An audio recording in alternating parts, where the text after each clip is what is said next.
नमस्कार दोस्तों, स्वागत है आपका आपके अपने यूट्यूब चैनल अमन प्रयास जीके जी इसमें। तो जैसा कि फ्रेंड्स, आज है आपका 17 मार्च और 17 मार्च को जो है आपका आरपीएफ कांस्टेबल का एग्ज़ाम था, जो कि आपका फर्स्ट शिफ्ट का एग्ज़ाम समाप्त हो गया है।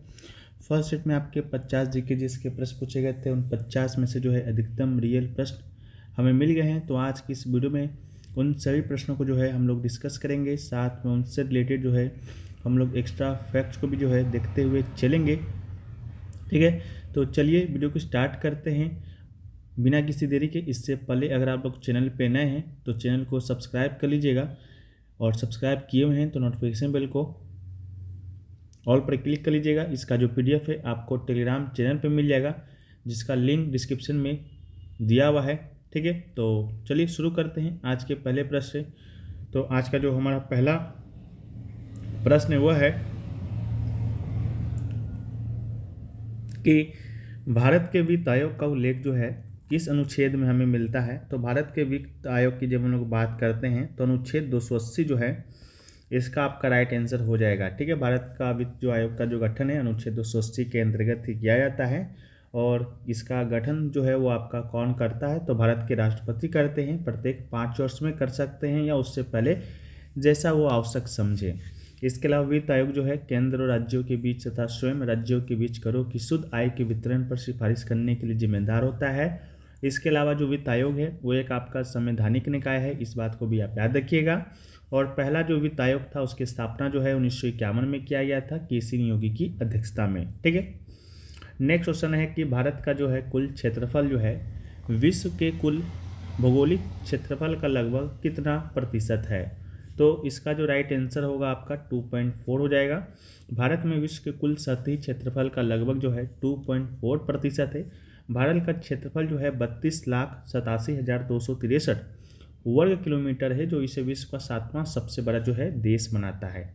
इसके अलावा कच्छ के रण से हिमाचल प्रदेश तक पूरब से पश्चिम की चौड़ाई जो है 2,933 किलोमीटर है। भारत में कश्मीर के इंदिरा कोल से कन्याकुमारी तक उत्तर से दक्षिण की दूरी 3214 किलोमीटर है। और देश का सबसे दक्षिण बिंदु जो है पिगमेलियन पॉइंट, जिसे कि इंदिरा पॉइंट भी कहा जाता है, जो कि 6 डिग्री 45 इंच उत्तरी अक्षांश पर स्थित है। इसके अलावा देश के मध्य से होने वाली रेखा की बात करेंगे तो कर्क रेखा है, जो कि 8 राज्यों से होकर गुजरता है। तो इस बात को भी याद रखिएगा। वीडियो में आगे बढ़ते हैं, लेकिन उससे पहले दोस्तों आपको बताते हुए चलें कि आपका आरपीएफ कांस्टेबल का जो एग्ज़ाम है आपका लगभग समाप्त हो गया है। अब आपका जो अगला एग्ज़ाम है वो आपका है आरआरबी एनटीपीसी का। तो जिस प्रकार हमने आरपीएफ एसआई आरपीएफ कांस्टेबल में हमने जो क्यूज प्रोग्राम चलाया, जो हमने पीडीएफ प्रोवाइड कराया, उसी से लगभग जो है आपके सारे प्रश्न जो है देखने को मिले।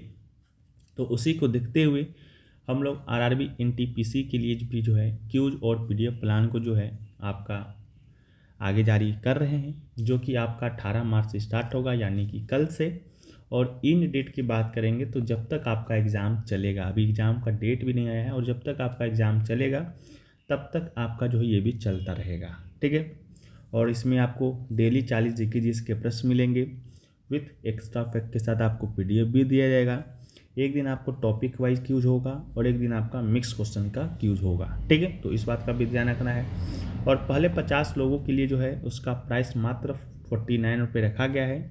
लगभग जो है 20 लोग जुड़ गए हैं, तो अगर आप जुड़ते हैं तो 49 रुपये में ही जुड़िएगा, नहीं तो आगे इसका जो प्राइस है वो आपको बढ़ा दिया जाएगा। जुड़ने के लिए जो है व्हाट्सएप नंबर दिया गया है, बाकी इसका लिंक भी डिस्क्रिप्शन में मिल जाएगा, वहाँ से भी आप लोग जाकर सीधे जुड़ सकते हैं, नहीं तो व्हाट्सएप नंबर दिया ही गया है, तो आप लोग चाहिए और जुड़ जाइए। बाकी आरपीएफ कांस्टेबल का पीडीएफ लेना चाहते हैं कंबाइंड रूप से, अभी तक की जितने भी शिफ्टों में एग्जाम हुआ है तो वो भी ले सकते हैं, मात्र 25 रुपये में। ठीक है, व्हाट्सएप नंबर सेम है। नेक्स्ट क्वेश्चन जो है पूछा गया कि किस नदी को जो है दक्षिण की गंगा नदी कहा जाता है। तो दक्षिण की गंगा नदी की जब हम लोग बात करते हैं तो इसका जो राइट आंसर है तो वो आपका गोदावरी हो जाएगा। गोदावरी नदी को जो है दक्षिण की गंगा के नाम से जो है आपका जाना जाता है। गोदावरी नदी की उत्पत्ति जो है पश्चिमी घाट के त्रयंबक पहाड़ी से हुआ है। यह पहाड़ी जो है महाराष्ट्र के नासिक ज़िले में है। गोदावरी नदी की जब हम लोग बात करते हैं तो ये दक्षिण भारत की भी प्रमुख नदी है। प्रायद्वीपीय नदियों में सबसे बड़ी है। लंबाई लगभग जो है 1465 किलोमीटर है। वहीं पर कावेरी नदी को जो है दक्षिण भारत की गंगा के नाम से जाना जाता है। तो एक है दक्षिण भारत की गंगा, एक है दक्षिण की गंगा, दोनों में आपका डिफरेंस है। ये नदी जो है कावेरी वाली, ये कर्नाटक में समुद्र तल से 1341 किलोमीटर की ऊंचाई से पर्वत से निकलती है। ये नदी कर्नाटक और तमिलनाडु में बहते हुए बंगाल की खाड़ी में जाकर गिर जाती है। नेक्स्ट क्वेश्चन है कि किस संशोधन में भारतीय संविधान में 9वीं अनुसूची जो है वो आपका जोड़ा गया था। तो 9वीं अनुसूची जो है वो आपका पहला संविधान संशोधन के द्वारा जो है आपका जो है जोड़ा गया। इसके अलावा 9वीं अनुसूची भूमि सुधार कानूनों को अनुच्छेद 31B के साथ साथ मौलिक अधिकारों के उल्लंघन के आधार पर अदालतों में चुनौती देने से बचती है। पहला संशोधन 1951 में हुआ। इसमें कई बदलाव भी किए गए, जैसे कि अभिव्यक्ति की स्वतंत्रता, व्यापार की स्वतंत्रता को जोड़ना इत्यादि। नेक्स्ट क्वेश्चन पूछा गया कि मौर्य साम्राज्य में बाजार की देखभाल जो है वह कौन करता है। तो इसका जो राइट आंसर होगा आपका समस्ताध्यक्ष, इसका राइट आंसर हो जाएगा। मौर्य काल के दौरान जो है बाजार की देखभाल की रक्षा जो है समस्ताध्यक्ष के द्वारा जो है वो होता था। नेक्स्ट क्वेश्चन जो है आपका पूछा गया कि निम्नलिखित में से जो है कौन राष्ट्रपति के चुनाव में जो है आपका भाग नहीं लेता है। ठीक है, तो आपके ऑप्शन में हो सकता है कि संसद का मनोनीत सदस्य दिया गया हो, या हो सकता है कि राज्य विधान परिषद के निर्वाचित सदस्य दिए गए हों। ठीक है, इसके अलावा जो है राष्ट्रपति का जो चुनाव है एक निर्वाचक मंडल के द्वारा किया जाता है, जिसमें संसद के जो है निर्वाचित सदस्य और सभी राज्य विधानसभा और साथ में दिल्ली और पुडुचेरी के निर्वाचित सदस्य होते हैं। ठीक है, राष्ट्रपति चुनाव लड़ने के लिए जो है 35 वर्ष की आयु आपकी होनी चाहिए, भारत का नागरिक होना चाहिए। अनुच्छेद 54-55 में जो है राष्ट्रपति के चुनाव का जो है प्रावधान जो है आपका किया गया है। नेक्स्ट क्वेश्चन पूछा गया डुरंड रेखा जो है किसके बीच की सीमा है। तो डुरंड रेखा की बात करेंगे तो शायद आपके एग्जाम में आया था कि डुरंड रेखा ब्रिटिश भारत और डैश के बीच की अंतर्राष्ट्रीय सीमा है। तो उसका राइट आंसर तो अफगानिस्तान था। लेकिन अभी के परिदृश्य में बात करते हैं, वर्तमान समय को अगर हम लोग लेके चलते हैं तो डुरंड रेखा जो है आपका पाकिस्तान और भारत के बीच की सीमा है, अंतर्राष्ट्रीय सीमा है। 1893 में जो है ब्रिटिश सिविल सेवक जो है सर हेनरी मॉर्टिमर डुरंड और तत्कालीन जो अफगान अमीर अब्दुल रहमान जो है उसके द्वारा किया गया था। इसकी स्थापना ब्रिटिश शासन और अफगान साम्राज्य के बीच राजनयिक संबंधों को बेहतर बनाने के साथ साथ प्रभाव के संबंधित क्षेत्रों को तय करने के लिए की गई थी। इसे तत्कालीन भारत अफगान सीमा के रूप में जो है स्वीकार किया गया था। भारत भी पाकिस्तान के कब्जे वाले कश्मीर यानी कि सीमा रेखा के पूर्वोत्तर भाग का लगभग 105 किलोमीटर के माध्यम से सीमा रेखा पर एक छोटा सा दावा जो है करता है।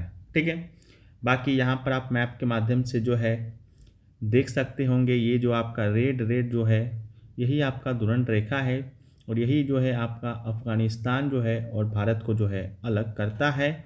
ये आपका अफ़गानिस्तान हुआ और ये आपका दोस्तों आपका पाकिस्तान हुआ और यहीं पर जो है कहीं पर 105 किलोमीटर की जो सीमा है उस पर भारत जो है आपका दावा करता है। ठीक है, तो इस बात को भी याद रखिएगा। नेक्स्ट क्वेश्चन है कि निम्नलिखित में से किसे संविधान की आत्मा के रूप में जो है वह वर्णित किया गया है। तो संविधान की आत्मा के रूप में वर्णित जो है आपका प्रस्तावना को किया गया है। तो आपसे पूछा गया था कि प्रस्तावना को जो है संविधान की आत्मा के रूप में जो है वर्णित जो है वह किसने किया।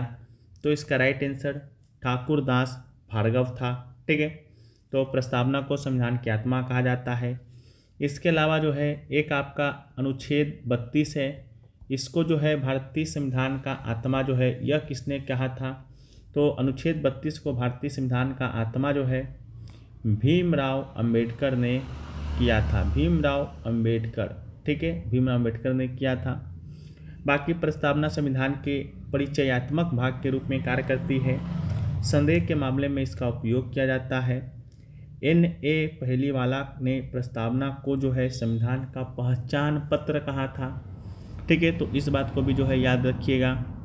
नेक्स्ट क्वेश्चन है कि 1857 के विद्रोह के समय जो है मंगल पांडे ने किसे गोली मारी थी? तो इसका राइट आंसर मेजर ह्यूसन हो जाएगा।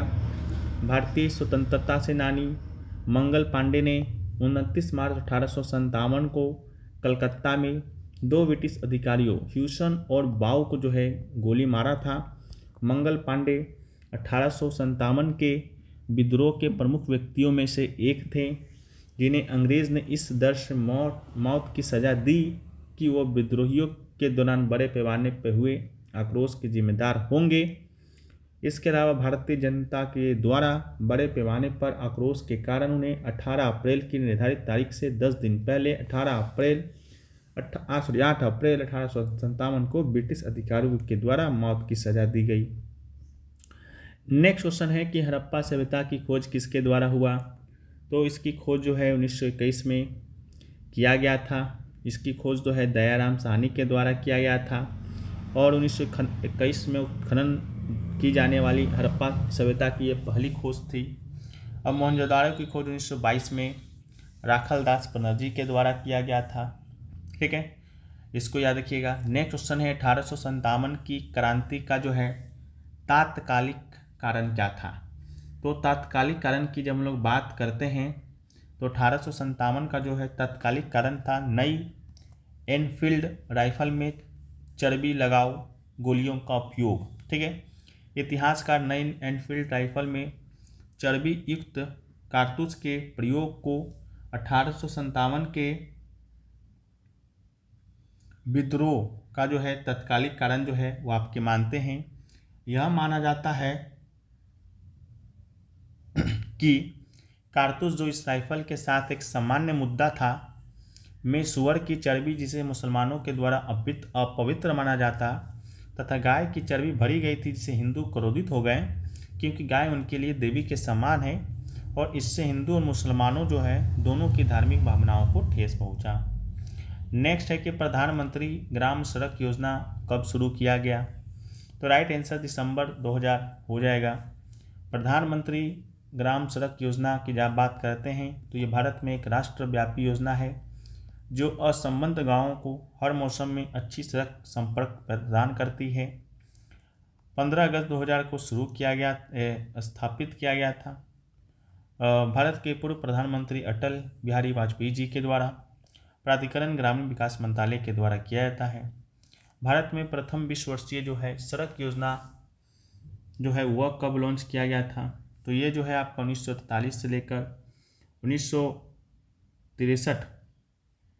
ठीक है, इसका राइट आंसर होगा, तो इसका राइट आंसर 1943 से 1963 हो जाएगा। पहली सड़क योजना नागपुर सड़क योजना को कहा जाता है। दूसरी विश्व सड़क योजना जो है बम्बई सड़क योजना को 61 से 81। तीसरी सड़क योजना को लखनऊ सड़क योजना 1981 से 2001 के रूप में वर्णित किया गया है। अगला है दूसरी पंचवर्षीय योजना में किस क्षेत्र पर जो है मुख्य जोर दिया गया? तो इसका राइट आंसर उद्योग होगा। दूसरी पंचवर्षीय योजना अप्रैल 1956 से मार्च 1961 तक चला। इसमें जो है औद्योगिकीकरण के लिए भारत की स्थापना शामिल था। वास्तुकार जो है पीसी महालनोबिस थे। अर्थव्यवस्था की औद्योगिक नियम को सबसे अधिक ध्यान दिया गया। इसी को देखते 1948 के औद्योगिक नीति प्रस्ताव को संशोधित किया गया और 1956 में एक नया जो प्रस्ताव है वो पारित किया गया। नेक्स्ट है कि पूर्वी तटीय मैदान को क्या कहा जाता है? तो राइट आंसर पूर्वी तट होगा। भारत के पूर्वी तट के फॉल्स बिंदु से केप केमोरियन तक भाग को जो है कोरोमंडल तट कहा जाता है, जबकि कोंकण, गुजरात मैदान और मालाबार तट का संबंध जो है पश्चिमी तट के भाग से है। अगला है FIH हॉकी ओलंपिक्स क्वालिफायर्स जो है वो कहाँ पर आयोजित किया गया था? तो रांची झारखंड में किया गया था 13 से 19 जनवरी 2024 तक के लिए। नेक्स्ट आपका पूछा गया 0 से 6 वर्ष या साल के बच्चों के लिए जो है वो कौन सी योजना थी? तो इसमें कई योजना है जिसमें प्रमुख है आपकी प्रधानमंत्री केयर्स फॉर चिल्ड्रन योजना, एकीकृत बाल विकास योजना, राष्ट्रीय स्वास्थ्य मिशन, प्रधानमंत्री मातृत्व वंदन योजना, और मुख्यमंत्री पोषक योजना। अगला क्वेश्चन पूछा गया कि भारतीय स्टेट बैंक के द्वारा जो है दिसंबर तिमाही में कितना % की बढ़ोतरी देखा गया, तो 84% की राइट आंसर होगा। दिसंबर तिमाही में 84% की बढ़ोतरी के साथ 16,891 रुपये की शुद्ध लाभ अर्जित किया गया। यह रकम एक साल पहले की इस अवधि में 9,167 करोड़ रुपये थी। अगला जो क्वेश्चन पूछा गया था कि एशियन बैंकर का जो अवार्ड है वह किसे दिया गया था, तो राइट आंसर सेबी होगा। The securities and exchange board of India इसका फुल फॉर्म होता है। Has been awarded the Asia Pacific region best conduct of business regulator by the Asian banker. The award was received by SEBI's whole time member Kamlesh Chandra Varshney at the ceremony held in Hong Kong. ठीक है, तो ये question पूछा गया। इसके अलावा जो है और भी क्वेश्चन पूछे गए। ठीक है, जैसा कि एक क्वेश्चन जो है पूछा गया कि टोडा जनजाति जो है वह किस राज्य में निवास करती है, तो टोडा जनजाति की जब हम लोग बात करते हैं तो टोडा जनजाति ट से टोडा और त से तमिलनाडु। ठीक है, इसका जो है राइट आंसर हो जाएगा। तो टोडा जनजाति जो है वो आपका तमिलनाडु में जो है वो आपका पाई जाती है। तमिलनाडु के जो है नीलगिरी क्षेत्र जो है इसका आपका राइट आंसर होगा। फिर पूछा गया जो है तारापुर पहला ऊर्जा संयंत्र जो है वह कहाँ पर स्थापित है, तो यह आपका महाराष्ट्र में है। 1969 में स्थापित किया गया था, पहला परमाणु ऊर्जा संयंत्र है। ठीक है, इसके अलावा पूछा गया कि प्रोटेम स्पीकर की जो नियुक्ति है वह किसके द्वारा किया जाता है, तो इसकी नियुक्ति जो है आपका राष्ट्रपति के द्वारा किया जाता है। फिर जो है आपका पूछा गया था DPT का पूरा नाम, तो इसका राइट आंसर होगा आपका डिप्थीरिया पर्ट्यूसिस एंड टेंटस जो है इसका राइट आंसर हो जाएगा। ठीक है, इसके अलावा जो है मौलाना अबुल कलाम आज़ाद से प्रश्न आपका आया था, तो मौलाना अबुल कलाम आज़ाद को जो है भारत के पहले शिक्षा मंत्री के रूप में जो है नियुक्त किया गया था। ठीक है, तो ये भी क्वेश्चन आपका आया था। ठीक है, मौर्य काल वाला शायद आपका शुल्का अध्यक्ष इसका राइट आंसर था, तो इसको एक बार आप लोग देख लीजिएगा। ठीक है, बाकी जो है और भी प्रश्न मिले हैं जो कि क्लियर नहीं है, बाकी क्लियर होंगे तो उसको हम PDF में देंगे। PDF टेलीग्राम पे मिल जाएगा, लिंक डिस्क्रिप्शन में है। ठीक है, तो जाइए ज्वाइन हो जाइए। जब तक के लिए मिलते हैं नेक्स्ट वीडियो में।